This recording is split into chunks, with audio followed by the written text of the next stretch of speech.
Well, 24 people have been indicted after the feds busted what they call a modern-day slavery ring as part of years-long investigation called Operation Blooming Onion.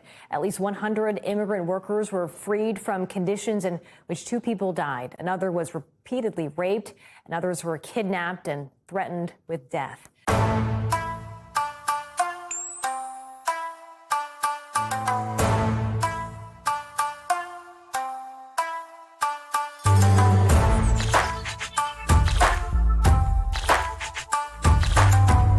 Hey everyone. So, I don't know how to lead into this. It's going to be rough. Just trigger warnings for a whole bunch of stuff. Death, human trafficking, one mention of sexual assault, and just be careful with yourselves. You know, if you need to take this video in chunks, we're not going to go over this super long, but we just want to kind of let people know what happened, because this really sucks. So here goes. Feds bust modern-day slavery ring amidst new immigration enforcement efforts. At least 100 immigrant workers were freed from conditions in which 2 died, another was repeatedly raped, and others were kidnapped and threatened with death.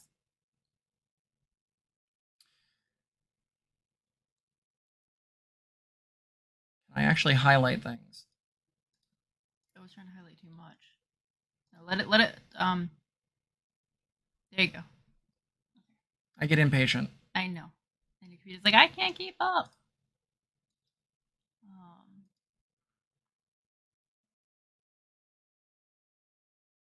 What is going on? I don't. Oh, I think it's my computer's being slow because of the heat. Let me.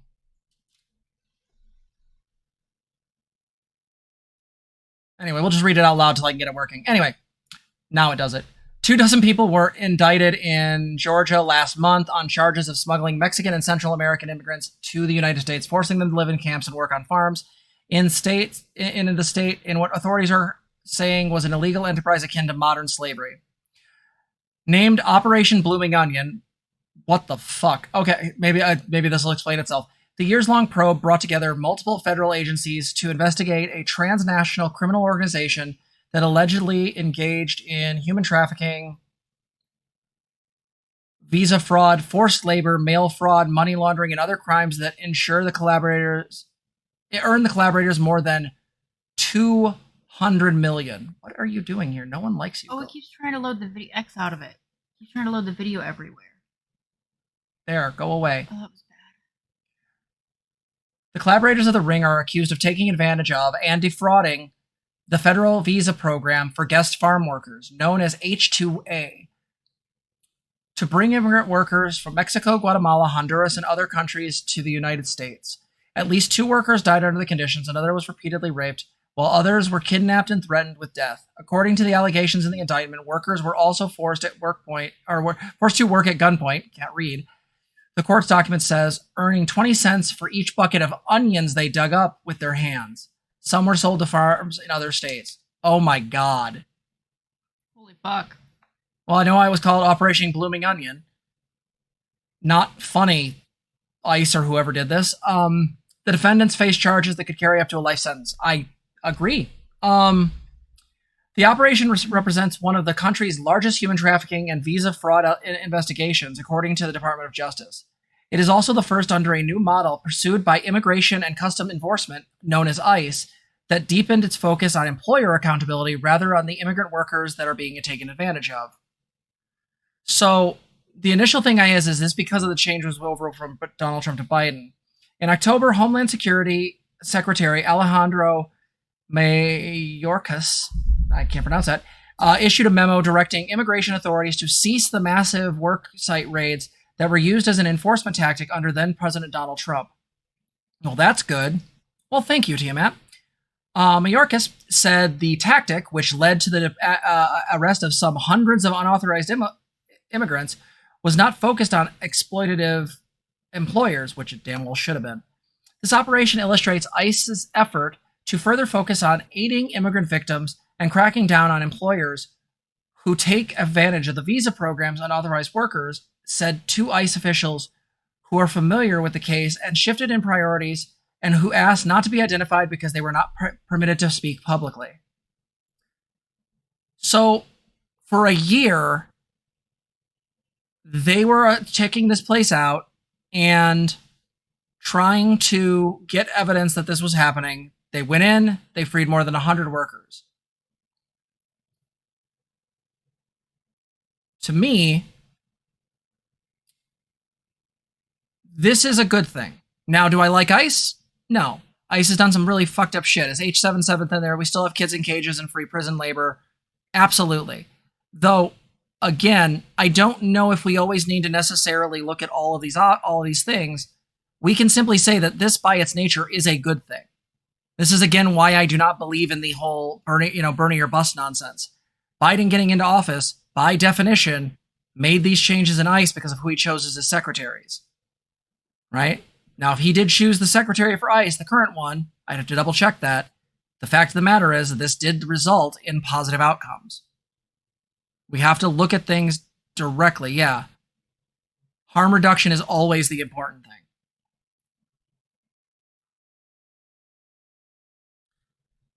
So, where did we leave off?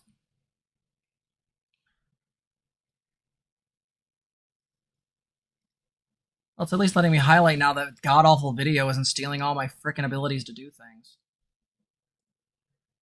The hope, the officials said, is to work with the immigrant communities and change the perception of ICE among groups that have historically been suspicious of the law enforcement agency, so that immigrants or exploited workers feel comfortable coming forward to aid investigations.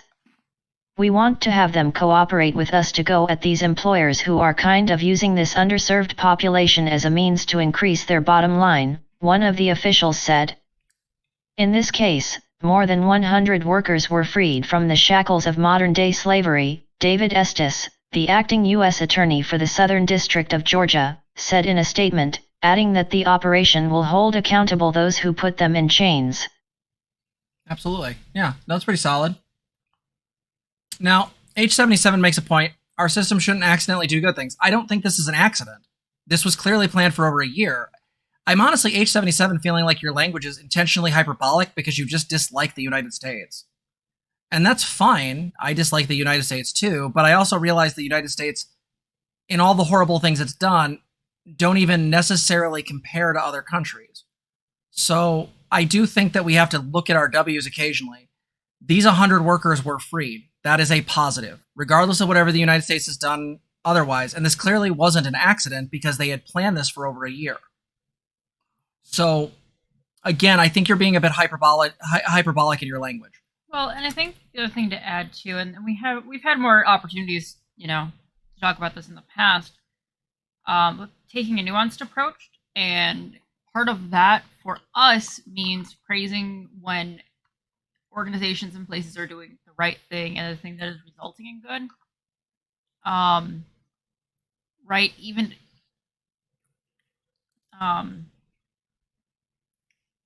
that way you get a sense of, okay, praise when the good things happen and absolutely call them out when they're being shitty. Yeah, I mean, this is basic behaviorism, right? Like, let's remember this, guys. We're based in mental health as well as trans issues and politics. This is basic behaviorism. You use positive incentive to get the behavior you want. You use negative incentive to decrease the behavior you don't want. This is basic stuff, guys. So in this case, no, this was good. ICE did a good thing. Does ICE do good things everywhere? No, ICE does some shitty things everywhere. ICE has done some really terrible things. Under Trump, ICE was basically just awful. And the Biden administration has done crappy things with them as well. I'm not saying they haven't. But I think the positive thing to recognize is that this is one of those times where this stuff seems to work. I'm not saying that erases the crimes of the past. What I'm saying is that these types of organizations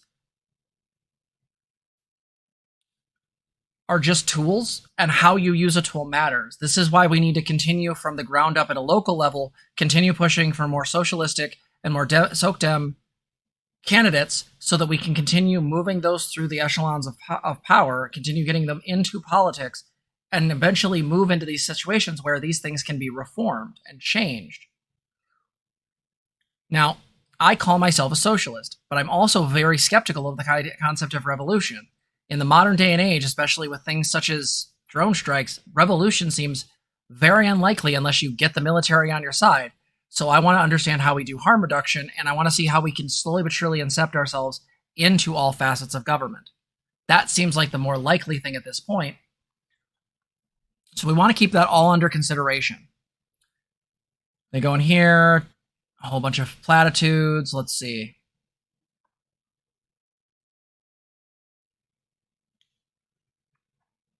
The first of about 24 named descendants, and the person for whom the Transnational Criminals Organization described in the indictment appears to be named, is Maria Letitia Patricio, 70, of Nicole, Georgia. She was charged with conspiracy to commit mail fraud, 2 counts of mail fraud, conspiracy to engage in forced labor, conspiracy to commit money laundering. Patricio pleaded not guilty. And Juanita Hosley Bostic, the lawyer who represents Patricio, according to court documents, declined to comment. Of course she did. Other named defendants who have been arraigned in the court have also pleaded not guilty. To what you said in there about MMM, agreed. You're right. This doesn't necessarily say anything good and or bad about ICE. It just says that, again, they're a tool. They were given directions by the Biden administration and used them effectively. Now, the argument to me then would be, does ICE function as a tool that could be used more so in the world, or at least in this country? Now, in my opinion, no, because one, there are other organizations that can do this and can be better funded and dealt with this. But on top of that, and I have to be very clear about this, I want open borders. I know how there's this big hyperbolic thing on the right that, like, the left wants to open the borders and let in all these criminals. No, I do. Yeah, I think we should obey the freaking amnesty laws we agreed to and helped create. You were going to say something? Oh, just people move around, like, absolutely, like, no issues. Well, not to mention that, but like people are like, oh, they're going to come in here. Well, we know for a fact that immigration actually helps the economy in every single way. I think Vosh has covered this numerous times, so I'm not going to go into specifics, but basically that's the reality. But the additional thing here is that I don't like borders because borders denote state power. If you cross this line, you get killed. That's literally what they mean. I don't like that. I want borders gone. I do not like the idea of saying, well, this person's this and this person's this, and we keep them separated by this invisible line we made because we agreed that these borders exist. Not to mention the fact that a lot of times people who are very pro-border are just white supremacists. They just don't want brown people in. They have no problem. They're not trying to put a wall up at Canada. Right? How many people that were like anti-vaxxers were claiming crap like, you know, if they really want to stop this virus, stop letting in stop letting in you know, all the brown people coming in through the southern border. It's like, wait, nobody's coming through. And let's be very clear, your walls were so effective because they literally fell down in some places. They even got traction in the first place. Sometimes it's just a fucking fence, if that. Side note, Walter L., you said this in YouTube chat, I happened to catch it. This is besides the point, but behaviorism is a shit theory. My favorite quote was actually from a World of Darkness book where it said, yeah, sure, behaviorism works. So does torture. Well, and there was, Diana, said, I completely understand resistance within the racialized communities, though, building goodwill and community information snapshots for orgs like ICE to snap back and hurt that community when the winds change politically. No, that's super a thing. We're a little, I don't know if anyone else caught it, but Jess and I think we're both pretty skeptical of that line in the article, because yes, I would definitely like a situation where people can, you know, actually come forward about stuff, report crimes, and you know, have access to actually systems that, you know, could address things. But no, we absolutely do know the state of, you know, what ICE has been for a long time, and that political stuff can change it. So no, it is a really hard one. It is a really rough one, but I did want to acknowledge that, though. So yeah, so apparently this criminal enterprise was allegedly widespread and operated within Georgia, Florida, Texas, Mexico, Guatemala, and Honduras. Court documents state that the defendants would threaten the victims with violence and deportation, charge them with exorbitant fees they couldn't afford for transportation, housing, and food, and withhold travel and identification documents to force them to work. But see, if you take out borders, then deportation doesn't actually have any power. If you reinstate amnesty rules, these people could go to a police station, declare like asylum, and just, is it not amnesty or is it asylum? No, it's asylum. Sorry, I'm using the wrong word again. Asylum. These people could just declare asylum and get away from these people. But again, under the Trump administration, asylum rules were basically withheld because they just get them beforehand, right? I don't like this article because I do feel it reads a little bit too favorably towards ICE, but we'll continue. The indictment also alleges the defendants spent their earnings lavishing on new cars, trucks, gambling millions of dollars at the Seminole Hard Rock Hotel and Casino in Tampa Bay, Florida. Well, ew. Fuck casinos. For years, migrants were brought to the United States under the false pretenses and pressed to work on farms as day laborers and live in dirty, cramped conditions without regular access to food and water, according to the indictment. Some were illegally forced to do lawn care or work on construction sites or in restaurant kitchens in indictment states. Yeah, so said his office is continuing to look for victims and encourage anyone to contact the National Human Trafficking Hotline. Again, what that line should be used for instead of, QAnoners.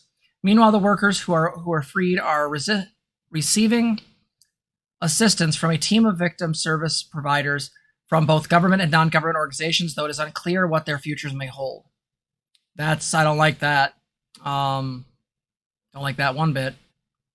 Make them immediately citizens for the shit they went through. Full stop. Anyway, last year, an NBC investigation found that as the federal visa program for guest farm workers, known as H-23 or H-2A, has expanded, it has left more guest workers vulnerable to abuse. Clearly. Federal laws are supposed to ensure decent working conditions, but probably were, eroded under Trump. I don't have proof on that right this second, but most likely. And this just goes into more about the situation.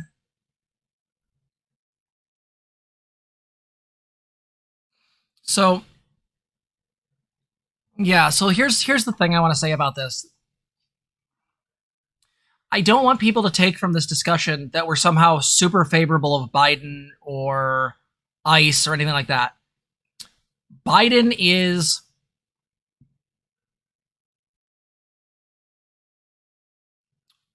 or was the best answer to a terrible situation. He is the definition of harm reduction. I'm not happy with a lot of the things. I'm really happy the Equality Act hasn't gotten passed. I'm really unhappy that that we did not get the full infrastructure bill we should have. Right?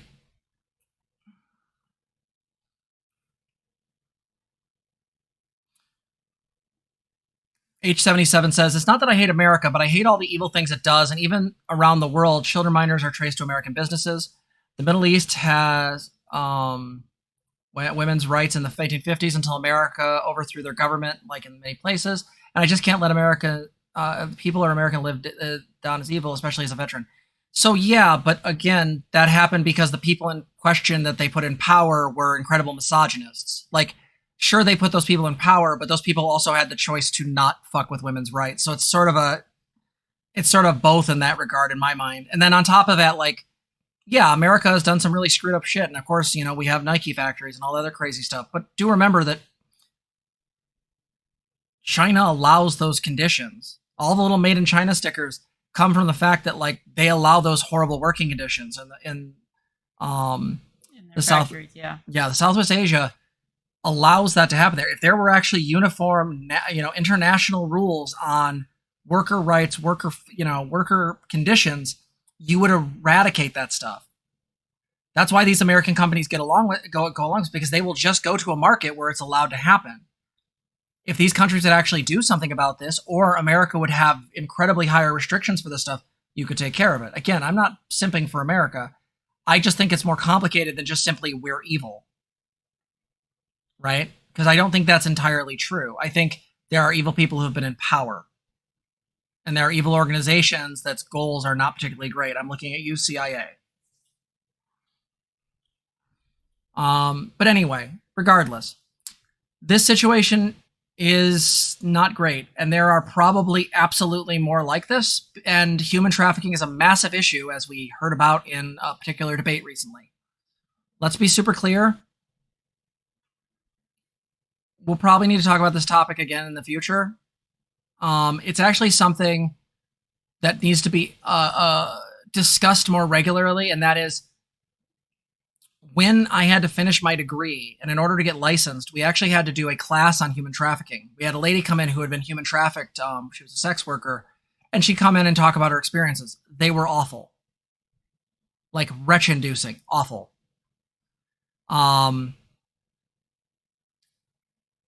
But interestingly enough, sex work and things like that are not the highest number of people that are human trafficked. It's awful, and those people absolutely need to be saved.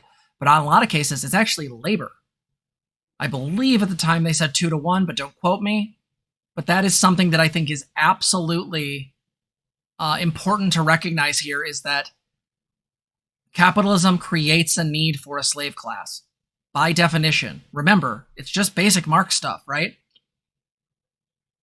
You have revenue come in, and you have costs, and whatever's left is profit. Profit is a made-up thing. Because all you have is the cost of the product, whatever it is, and its basic materials, and you also have the cost of labor. And because you undercut labor, and you don't pay them the amount they should be getting, which should, by the way, in my mind, based on my understanding of Marx economics, should come to an equal amount as the revenue coming in. They actually should be equaled out. This is why profit is a fallacy. By definition, you cut down labor's cost so that you can create profit. It is always at the behest of workers. It is always at their sacrifice and suffering. Unless you can build the thing for lesser parts or cheaper things, but at the end of the day, you can only do that so much. And so what happens? We either outsource our slavery to third world countries where they have lax laws, or we outsource it to these problems of human trafficking in our own country or in nearby countries. So yeah, not great. You have anything else you want to add? Sorry, I went on a little Marxist tangent. I apologize. No, that's a good tangent.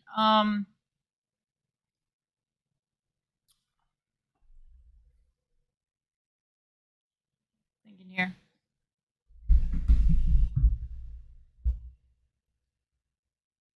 I find this stuff really hard because it's easy to go, America is evil and just be done. Like that, but I'm going to be honest, it's too simple. That's way too simple for how the world actually works. So again, the more we can push for nuance, for holding in multiple ideas, right, multiple gradations, the better, I think. Because that nuanced approach is what's actually going to be needed to solve these issues. I know this particular article probably had to bend somewhat favorably towards ICE, and absolutely recognize that, right? We can critically think about the articles we're looking at to go, okay, maybe there's bias here, right? We can look up more articles. All of you are welcome, to go look up more stuff and see if there's more information. There's vague mention that there were several government agencies involved, okay? In this case. But I do think it's important to also recognize the good that happens, because that is how we decide where we want to be going, how we get to that better place, right? How we actually address the evil is going to be decided by the good and the hope that we have. Okay? So if we can also recognize that there are atrocities going on, and also recognize, hey, here are the systems that are working well. Let's try these things. Let's go more in this direction. It's the thing. It's not even as simple. You can't just say the government as a whole either. Okay? That sounds very, very adjacent to conservative, my friend. I think again, unless you're a hardcore anarchist, which in case you are, cool, that's your bag. But again, I don't necessarily subscribe to the idea that governments are inherently evil. Now, the American government, does it have problems? Sure. Has it done evil shit? Yeah. But I mean, we can make comparisons. We could go to USSR and see the comparisons there. Well, and the thing is, I've done local activism. I've met with community leaders and, various government officials. I've done this. And there are absolutely a lot of officials that very deeply care and are absolutely doing the best that they can with the shit situation around them. And trust me, they absolutely know it. Okay? And I can't name officials because I will dox myself, all right? I'm sorry, I can't. But there are absolutely people that really, really care, okay? And don't fucking have a life outside of their fucking job because they care that hard. Okay? I'm surprised they don't burn out. True. And so if we can better support those individuals and the projects they are working on, the things that they are trying to get through, that will absolutely help us out. Okay? But we do need to find those people. We do need to help donate to them and help get them the resources they need to do the work, because they are in a key position to organize lots of large factors. Okay? So that's where the nuance comes in, right? It's easy to say the government as a whole is bad. But you know what? We also, if we want socialism, if we want to provide, the best opportunities for everybody to live a happy and fulfilling life, we still need some kind of structure and organization in place. And unfortunately, we got to work with what we've got. So the more we can, again, push for the positive, have hope, and see that, the better. And slam the negative as hard as humanly possible. Absolutely, yes. Anywho, I think that's about it from us on this one. Yeah. I'll end this segment by saying Hunter Avallone is wrong about the CIA. And no, I won't debate you, you cutie, but yeah, you're absolutely wrong about the CIA. So with that said, yeah, we'll see you in the next one. All right, sure. Apparently haven't been keeping up on the discourse. Thanks, love. If you like this video, please like, comment, and subscribe. Also, consider donating to us. You can support us on our website, transgirltherapist.org. You can also help us on our Patreon, link below, or you can become a member here on YouTube. Thank you so much for watching.